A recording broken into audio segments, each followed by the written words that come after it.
Dave, tomorrow night, big thing. Is your guy going to come out and prove that he's better or just that she's worse? Well, it's a big night for Kamala Harris is what it is. This is the first time she's going to be on a stage for all the American people to see. She's been hiding. You take Joe Biden's basement strategy of 2020 and this is on steroids.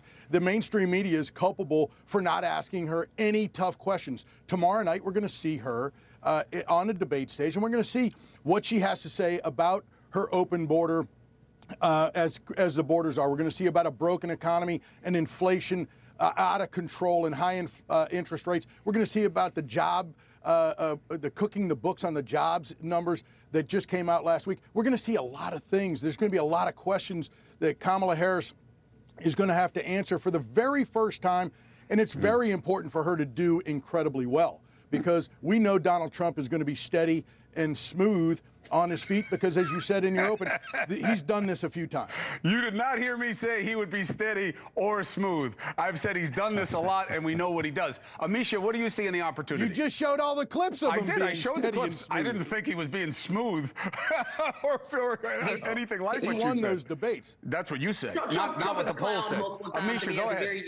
Trump has clowned multiple times, and he has a very unique way of debating. I think that it plays to Vice President Harris's favor that she has had multiple people who he's debated before in her room during prep. She's also seen all the tapes. What we know is that the campaign is going to push towards trying to get under Donald Trump's skin. Her being a Black woman is one thing that gets under his skin, and she doesn't even have to say anything. But beyond that, I think that the ceiling to clear is a whole lot higher for Kamala Harris than it ever will be for Donald Trump. So she's got to, one, create the narrative about herself. There's still a lot of Americans who are asking the question, who is Kamala Harris?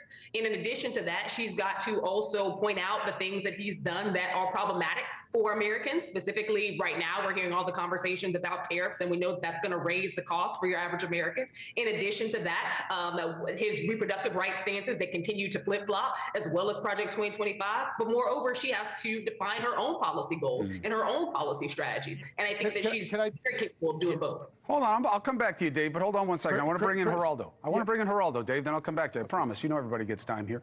Geraldo, you heard what I was saying off the top, channeling a lot of what you've taught me over the years about the politics of people when it comes to immigration. And, of course, you're living in Ohio now. You know the realities of Springfield, and the least of their problems is Haitian migrants eating their dogs. How do you think that kind of projects onto what tomorrow night's about? Well, I think tomorrow night, just very briefly, I think Kamala, the stakes are much higher for her because the surveys, the polls, the 538, Nat Silver, she has plateaued. Whatever rocket boost she had initially has leveled off, maybe even dropped a tiny, tiny bit, according to insufficient polling, but it is an alarming news item for her. So the stakes could not be higher for her. And to side with immigrants for her is going to be a very, very difficult thing. I must say I was alarmed. I was shocked when I saw that dude carrying the two geese. I didn't think there was any basis at all for the absolute racist canard that J.D. Vance was pushing. It's a very emotional topic. I've written a couple of books about it. It's a lived experience in other ways.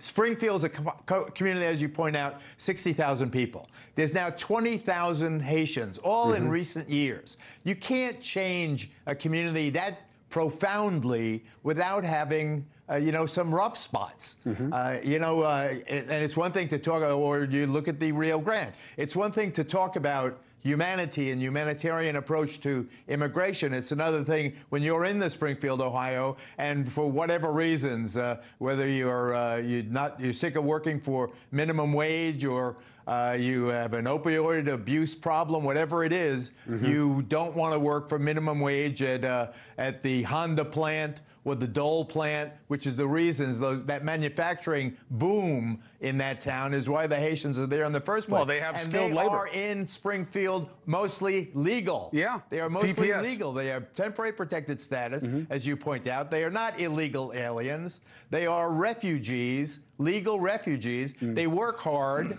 They have tremendous enterprise. Anyone who's ever been to a West Indy parade knows how hard the energy, the work.